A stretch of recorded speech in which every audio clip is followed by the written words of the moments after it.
Hi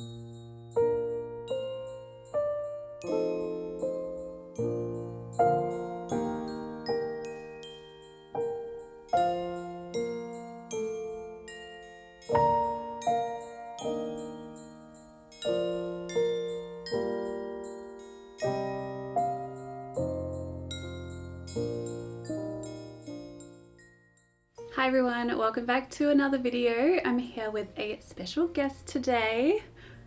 This is my partner Scott, and we're just gonna sit and talk about gardening and some questions that we've been asked and decorate our gingerbread houses. We just put these together. The engineering on these kits was pretty good when we opened it, but we did, add the final touches, put the whole house together. I think we did a good job. Yeah, no, it's very structurally sound. Yep, would definitely recommend the kits from Aldi, quite good. But yeah, we're just going to decorate them while we chat.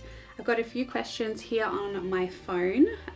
We've got our cups of tea as well, so make sure you grab a cup of tea or coffee or something else to drink for the video.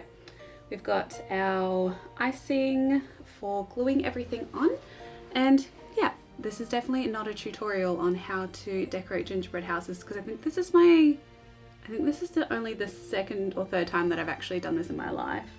We did it once. We did once, yeah. Yeah. And that didn't end particularly well. No. So yeah, we're gonna try. I'll show you the finished product at the end. But yeah, I thought we could just start off with a few questions. But before we start the questions, if you are new here, my name is Robyn and I live here on the south coast of New South Wales with my partner Scott, and we have two cats which will probably make an appearance in the video. They usually do. We've had to kind of just like make sure they don't jump up on the table and do cat things with all of this, but we have a pretty big garden here. I'm probably the main gardener in the place, but Scott definitely helps out to bring all of my ideas and projects to fruition, and we're also starting a flower farm as well, so Scott's definitely been a really big help on putting all that together. He also does some of the editing of the videos, so yeah. I also taught you how to edit. He also taught me how to edit a lot of them. He has more of an IT background than I do. So yeah, he's definitely a really big help to this YouTube channel. So I wanted to kind of bring him in for a video again. We have done a few other videos together, kind of Q&A styles. But yeah, we thought we'd do another one. All right, we'll start with the first one from Helki, which is how did you get into gardening and permaculture? Which I suppose is more of a me kind of question. I realized we should have gotten 2 bowls for this because I'm going to need that too. I'll talk while he decorates for a little bit. That much. Sorry? Okay, thanks. I have always kind of liked gardening. I've kind of, ever since I was a kid, Mum was probably the main influence. Like we always had a garden growing up. So I suppose that was my main kind of influence, I suppose. But I think really what did it was actually YouTube and learning about the community, learning about the permaculture community in particular, because I'd kind of heard the word before a lot and seen a lot about like intentional communities, eco-villages, that kind of thing. I did a lot of work at university looking at things like eco-villages and sustainable living with my degree. So that was kind of what sparked my interest in it, I suppose. Did you ever know what permaculture was or anything like that? I heard the term permaculture. Yeah. It was never something I participated in, but yeah, I think it's also really different across Australia as well. Like I feel like where I was living, there wasn't a lot of a permaculture community when I first kind of found out about it. It's quite big around some areas in Victoria and the more temperate regions of Australia, I suppose. This snow is getting hectic on my roof. Is it snow? Well, it's supposed to be like dripping snow, Yeah. probably university, and then YouTube is where I really started to get into it. I had a tiny little balcony apartment at the start of when I found like the homesteading and permaculture community online, and that was, I mean, I didn't need a big space. You don't need a big space to garden, but I started with that. We had a few like pots of herbs and other do you need this? And other, yeah, little like tomatoes and that kind of thing. And then we moved out to a bigger property together after we lived in the city for a little bit. And that's where I definitely started to get a lot more into gardening. But That's when you started the channel. Yeah, when we started I think my first ever video was moving my worm farm from our townhouse out to the property. That was my first video on YouTube, and then kind of documented the whole journey of gardening at that property. I definitely think the online community is like the best place to start for everything, really. Like, you can just find anything that you like online, and then you have the community. But there is a really great permaculture, homesteading, gardening community. So yeah, I was really thankful to find that on YouTube. I suppose I should ask you, what are your thoughts about gardening and permaculture? Do you, I don't know, because you don't have like as much of a gardening or science, environmental science background, is it something that you enjoy more now than before we met, or what are your thoughts about it? Do you like it? Well, speaking mainly just for gardening in general, not so much permaculture. Yeah. I can definitely see its value, and Yeah. I've always like not had an issue with gardening. I used to go to my grandparents and pick tomatoes and things out of their garden, so I always enjoyed it. I think that's what a lot of people have, like that family connection. That's what gets people into gardening. Yeah, I mean, I think I also just kind of like how like a sort of food garden looks. Like, I like how you can look around a garden and see all this different food that you can use and cook, and not have to rely on going to Coles or Woolies. I'm definitely team veggie when it comes to the flowers versus veggie debate. Yeah. Which, I mean, I don't mind flowers, but I definitely love the look of a good veggie garden. Yeah, I think vegetable gardens can really look super aesthetic. Even when they're a little bit messy, I think vegetables are so pretty. But yeah, basically I've always liked gardening. I never did a whole lot of it growing up, mainly because I was busy doing other stuff. I think I have definitely have more of an appreciation for it now, knowing what you can actually do with it, and even just the purely like for physical and mental health, how good it is to just get outside and do something and feel productive, watching something grow. I think it would be every gardener's first crop of veggies or something that they grow themselves is always like probably one of the most satisfying things they'll do in their life. Yeah. Right. Style's not really working out here. I think you gotta wait a little bit, like put it on and then wait till it kind of like sets a bit. Helgi also asked whether we found any good 2-player games, because a while ago I was looking for board games, and we got Everdell, which is an amazing game. It's probably my favorite game that I've ever played. So, and you can even play 1 player with it, which we haven't tried, but yeah, we really enjoy that one. Do you like that one? Yeah, it's I wouldn't call it a particularly super competitive game. It is competitive, but it's more just like a kind of relaxing vibe, and just all the artwork, and it really is all the artwork and just the style of the whole setup for it. I feel like Helgi would like it. From her vibe and her channel, I feel like she would really enjoy. So if you're watching Helgi, I think you'll like it. There's also a few others that are sort of similar to that we've had our eye on, we just haven't got yet. Yeah, we've just been super busy doing other things, and I mean, the garden takes up a lot of my time. It's busy when you have a bigger property, I suppose. There's more responsibility and things to do on the weekend and being an adult in general, I suppose. So, but yeah, we've got our eye out for other 2-player games. We have kind of I've been playing more of the Nintendo lately. Recently got into Animal Crossing. Boy, have you. Which I love it. Oh, I absolutely love it. It's a good way to kind of switch off and not be something physical, because my job is physical and the gardening is physical. So sometimes I literally just need something to distract my brain from wanting to be out there and being outside and kind of rest my body a little bit. So yeah, it's good for that. Yep. And there's lots of good 2-player games on Nintendo, I suppose. Oh, just general games in general. You'll notice there's a common connection between things you like doing, and that's normally to help us relax or help us unwind and switch our brains off a bit, especially after a long day of working or being in the garden. Yes, it's different. Well, I was gonna cover it in like the sides. Why don't you do more? Like, keep overlapping them. Well, I don't know if we have enough. Is that any problem?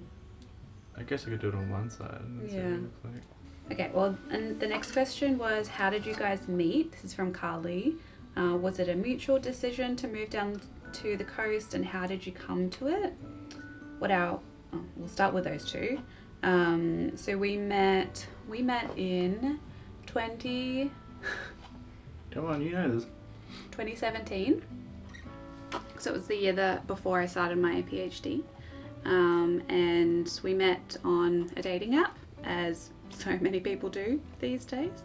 And yeah, he had a photo of his cat at the time, holding the cat. The cat was what, I was, caught my eye. Yeah, not anything about my physical appearance. Yeah.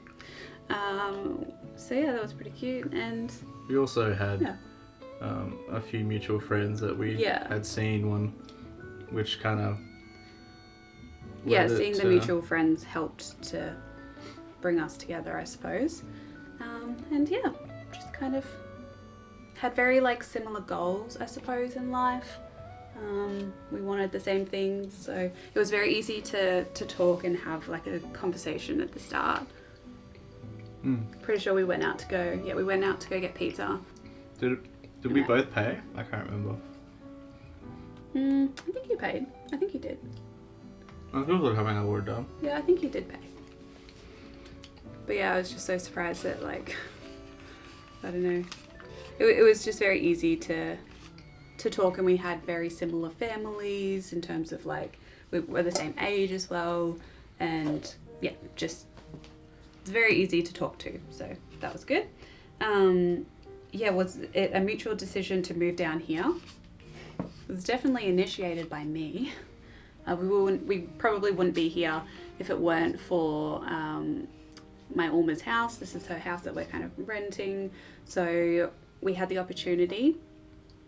I feel after COVID, when we were stuck inside for so long, and we were both working at home at the time, so we were thought may as well, there's this opportunity to move down to a beautiful area, so I thought maybe we could. What did you think when I said we were moving, or that I wanted to move? You didn't come to me and say we're moving. I didn't do that. We sort of had the idea. We'd been thinking about moving from the area. Yeah. Mainly, it was the fact that we could come down here. Yeah. And live in a family house. Definitely the climate as well is a sweetener.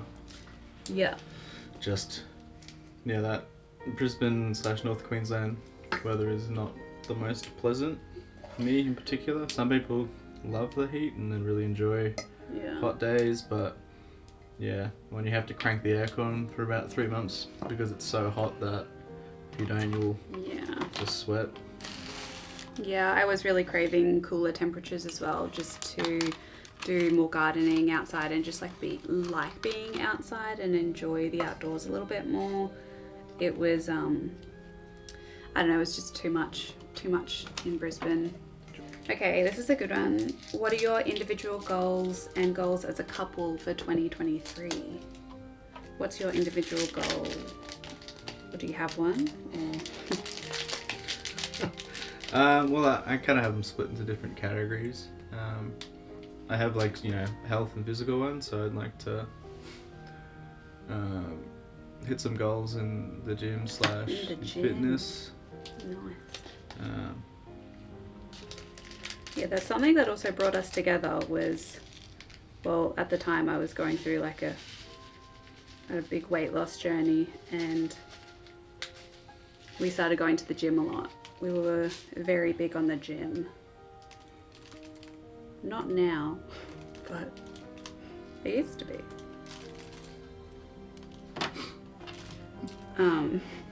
What are you doing? It's not working.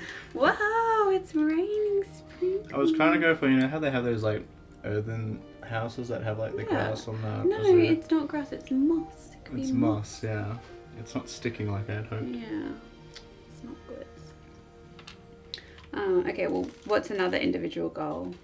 I'd probably like to just it's kind of like a pretty standard goal, but I'd like to read more and do more to sort of not better myself, but engage in something and learn new things that I don't learn.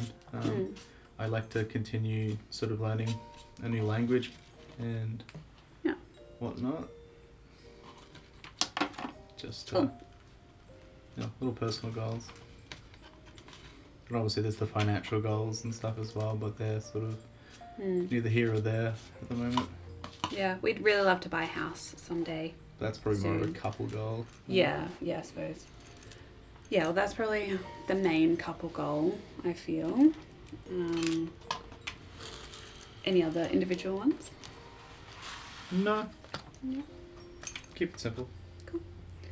I think mine is definitely to keep going with the flower farm and actually have products to sell, like regular products. So that's my main goal for 2023. As well as I really, really want to read more. I've been saying this for so long, and only just recently I found books that I like. So yeah, reading for me is going to be big. That hopefully I can find a lot more books. So if you've got any favourite book recommendations or books that you've loved, please do let me know. Do you want to say the kind of books you enjoy reading? Yeah, I suppose.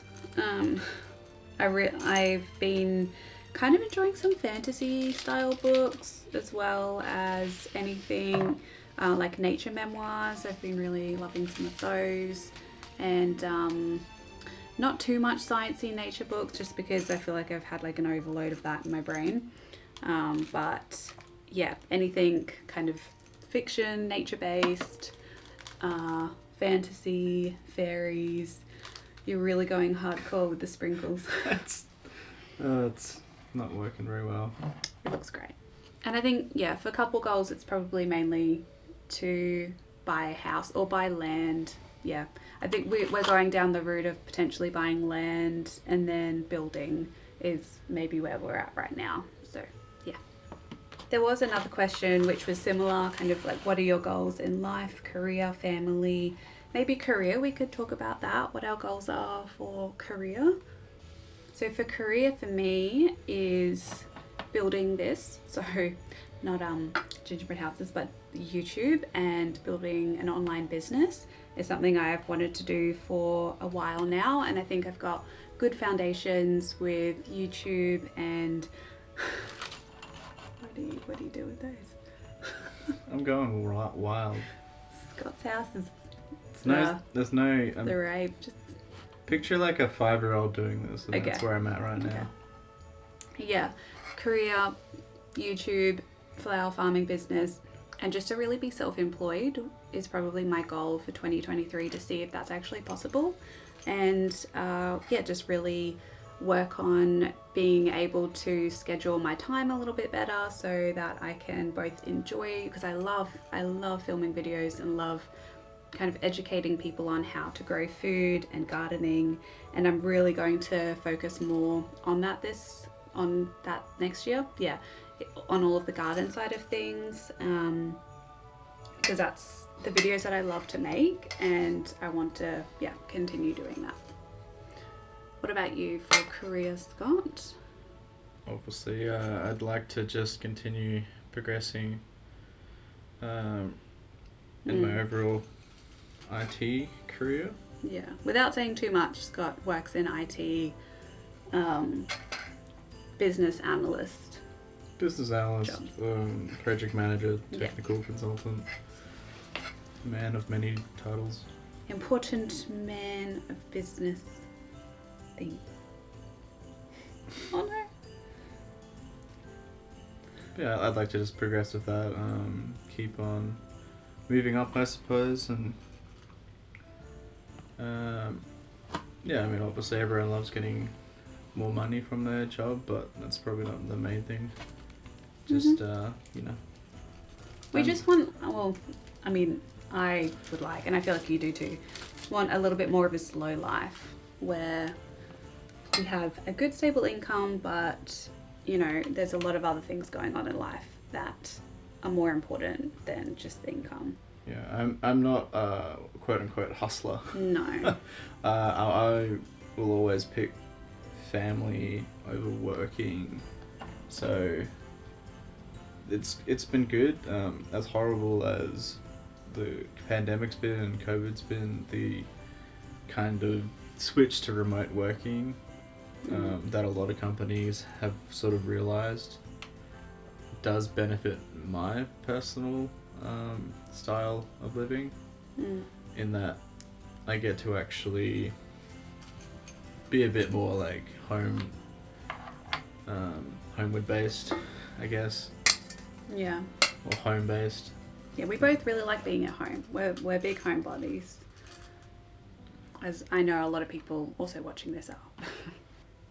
How's your decorating going? I've done an inverse Christmas tree. That looks great.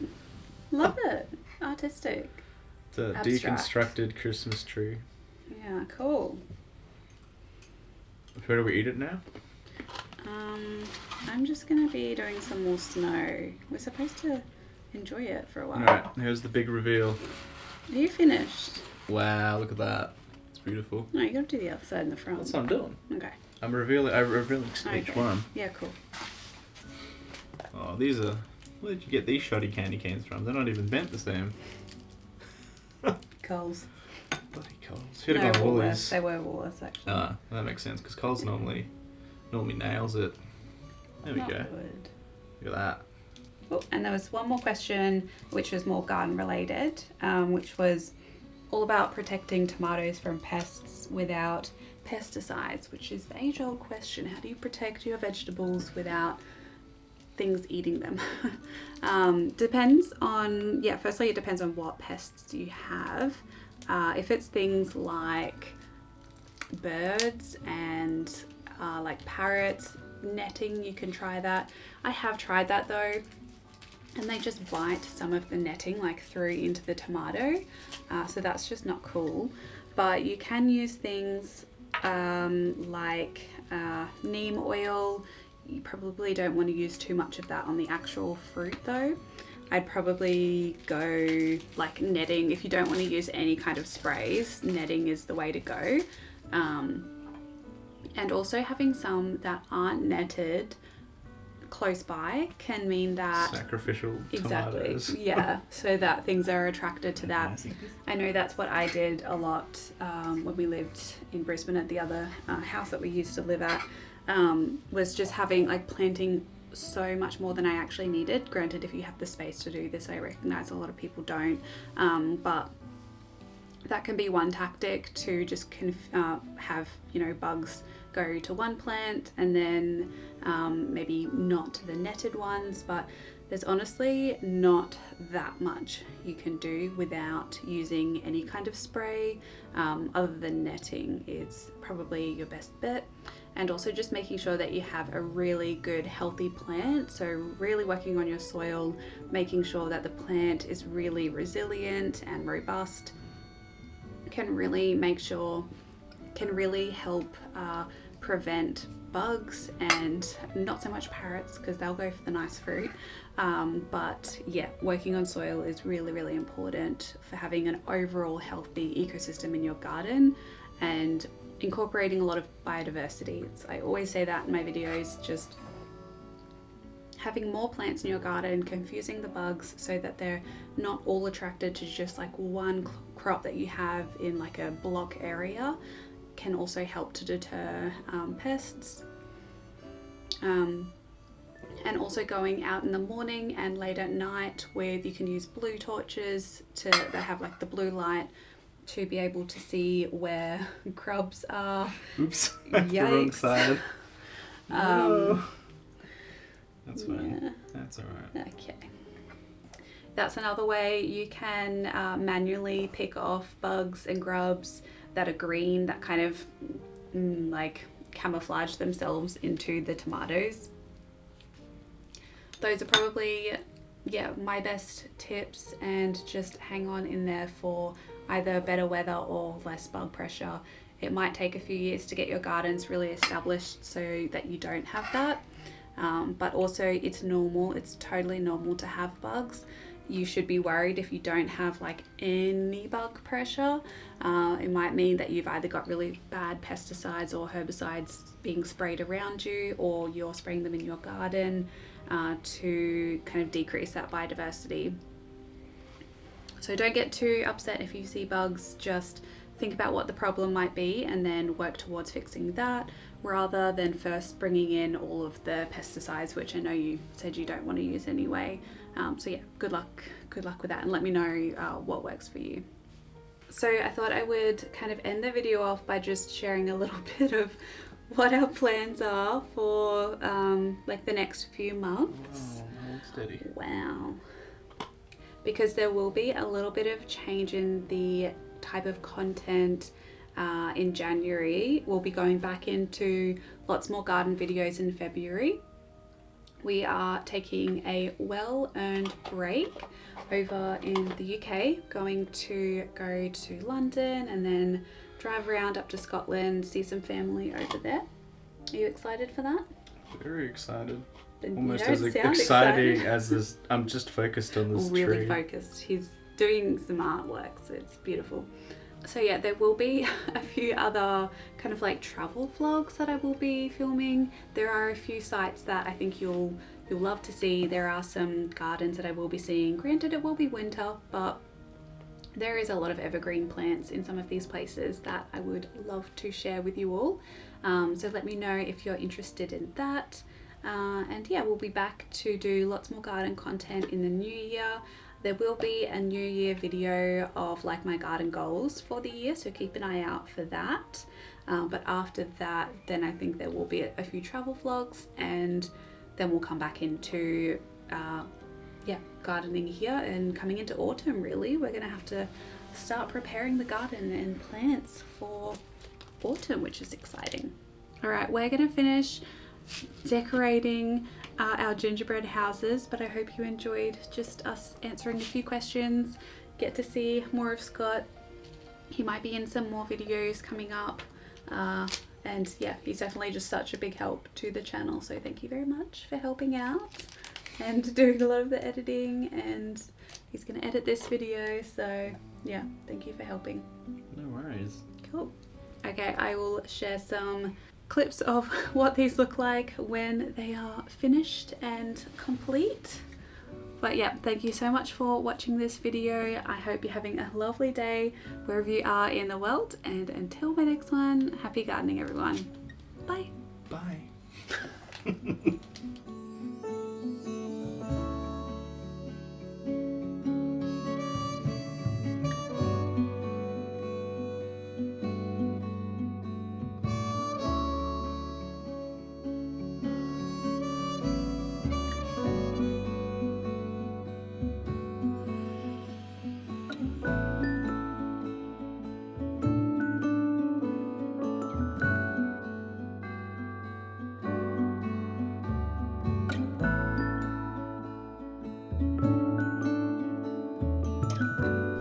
Tell them the story of your house. Well, basically, little Timmy. This is Timmy. That's Apparently. Timmy, the one on the roof. Yeah. He was putting up the lights on the side here, but he made a mistake and he did the Christmas tree upside down. Yikes.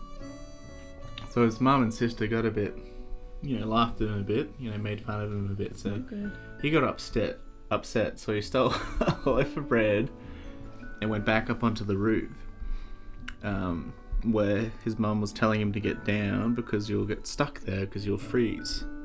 That's not good. And you also need to come down and help us tidy up and put some lights and decorations on the tree out front. Yeah, not good. So is he alright? We don't know. Okay. Well, here's hoping. He's hoping that he survives. Yeah, exactly. Love it.